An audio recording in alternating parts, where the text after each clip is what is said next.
Here's the problem with this scene. Like this sort of set piece. I like the music. Like, it's very sad, atmospheric. It accomplishes what's meant to do well.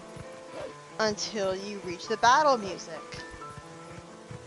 Why is there still battle music during Midna's desperate hour?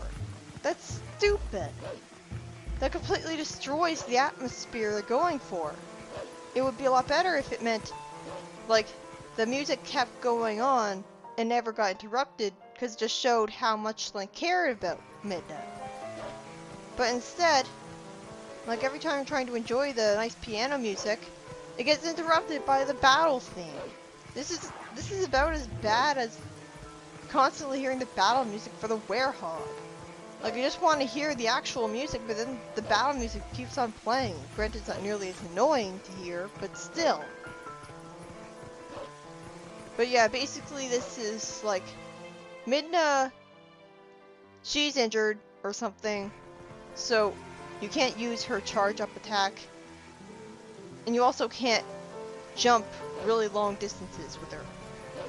And you can't warp either. So, for some reason, being struck with the sunlight damages her. Even though she's able to, like, I guess she was able to hide in Link's shadow somehow. And that kept her safe. Like, Link would move around a lot. How was she able how was she able to completely predict his movements to the point where she'd always be able to stay in his shadow? How would she not get left behind? How would she stick into his shadow when his shadow was just a shadow? Like, it's not, like, you can't hide inside of it. There's no inside to begin with.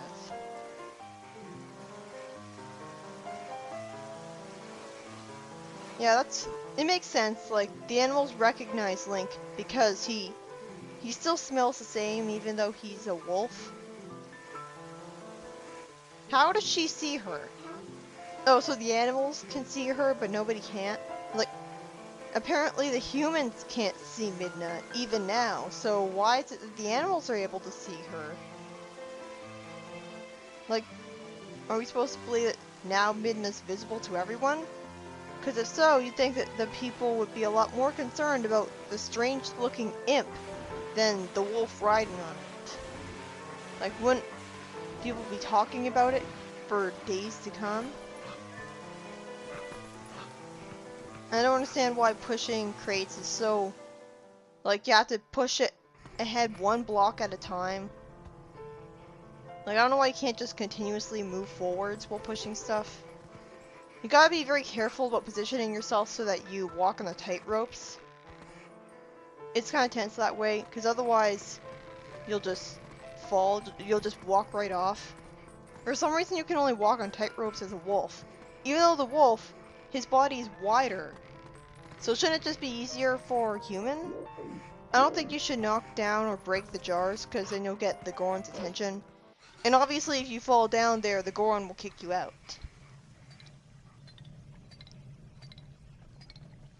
So this is supposed to be the first Poe you ever fight. Well, I think it is the only Poe you can ever fight. I don't know why I was cheated out of getting the Pulsar there. The Poe's soul. Like, very rarely that can happen. I think it should be an automatic scripted thing. Like, you press you use a finishing move and it automatically allows you to... Why was his pet cat punished? Why was his pet cat punished too? The cat didn't do anything wrong. Like, I guess a Poe went to him and, like, that's how we got all these Poes all over the place. They stole his soul. Even though he's still able to talk. So he obviously must still have his soul there. This is really confusing. But yeah, we're basically going through the sewers again, but because it's mostly different level design, or maybe it's that, like, you're progressing through it in a different way than before, and you're doing it, like, you're going through it backwards or something. So it doesn't feel like padding. But still, every time that you progress through the game, you have to have padding. Because I guess they want to make it more epic. but it's not always fun. Okay, for some reason I couldn't tell that I could climb up here. I'm not really sure why. I guess like the camera felt like it was leading me over there. But yeah, it's probably a good idea to light both ends of the stick on fire, because for some stupid reason it'll go out after a while, so it's better to just light both sides on fire just for your convenience. You can backtrack to the area where the wolf was captured, but there's no real point to it. It's not like there's any pose there that you'll miss out on forever if you don't go there. That would be really dickish, because you can't ever go back here again. I don't really like the concept of like lost forever stuff and places that you can only go to at certain parts of a game and then you can never backtrack to them. I don't feel like that's good game design for an adventure game. But again, like, why would you ever really want to go back here? Because it's like a sewer, so you can't really do anything. It's probably better to just walk on all the tightropes just in case, because you never know when stairs will run out and there will be a gap. And you'll never know when stairs are just going to collapse if you try to walk on all of them. There's something called a floating glitch. At the City in the Sky boss area facing the center from where Link went to the top, climb the pillars on the right side. Once Link gets to the top of the pillar, find a part of it where Link can stare at the sun. On the middle right side, the icon should pop up saying that Link can attach something to something there. Release, and Link will go up really high with nothing holding onto him, his claw shot attached to thin air. So apparently in that boss fight, you can claw shot yourself to the sun. Wish I had known that. It's not really useful for anything though, you'll probably just drop down to the ground. And this area is kind of different to navigate. Like there's wind, and you have to make sure that you run across the bridge at the right time. I feel like I got leaded like south when I should have just gone north. Other than that, this place is pretty straightforward and linear.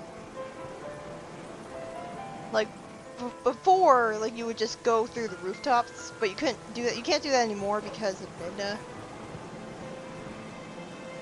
Yeah, this is definitely a memorable part of the game that makes you feel sorry for Midna. I wonder if anyone thought that their exposition fairy was going to die. Like that would certainly be an interesting twist, and considering how dark the story is, it wouldn't be too far-fetched. Like then you'd be left without an exposition fairy, and you wouldn't be able to warp anymore, or use the Midna charge attack. Really, it should have been obvious in the very beginning. This is at least making you feel sorry for her though. But still, like, what is the point of her looking all white and pale? Like, I don't know. Like, it's obviously to make her look sick, but still. This looks pretty sweet.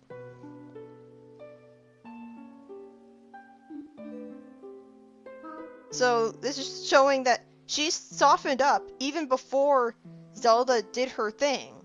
Like, some people like to theorize that the only reason she softened up in the first place was because Zelda basically infused herself with her.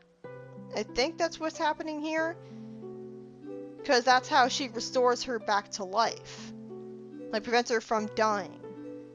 She goes into Midna, and because she's a light being, she's able to exist in the light world just fine. So Midna is perfectly fine with not always hiding in the shadows when not in the Twilight anymore, because Zelda is part of her now. Like, I get that, but like some people like to say that she only softens up because Zelda is in her, when she clearly is good now here. And I pointed out how she's been good before this, like saying she doesn't begrudge Zelda the circumstances of her life. Like, see here, she's basically acting like a fairy and passing her life down to her, disappearing into her in the process. Is that what a fairy does? Like, it disappears into you after it heals you? This ability of Zelda has never been seen before or mentioned again. Also, she looks so pale there that she literally looks like she's made of chalk. Like, I can understand her white gloves being all white, but why is her skin, like, her skin looks like she's literally made of bloom. I get that she's pale because she's royalty, but she looked like a mannequin. And of course, Midna feels survivor guilt because Zelda disappeared into her. And I guess for all she knows, Zelda died. Like, why isn't Link angsting about this too? Because they basically assassinated the princess for all they know. And of course, no one's going to find out about this. But yeah, we're still stuck as a wolf, unfortunately. The Triforce of Wisdom holder is magical enough to heal Midna, but isn't magical enough to break the curse that Zant created. Okay then. I guess I can believe that. Okay, why didn't Zant create this before? Like, I guess Zant created, like, I guess Zant found out that Zelda was missing? But why didn't he do this a lot earlier to prevent, like, Link would never have been able to go into the castle in the first place if he had that crystal there the entire time. He is such an idiot. Why didn't he have this castle crystallized a long time ago? What is the point of waiting until now?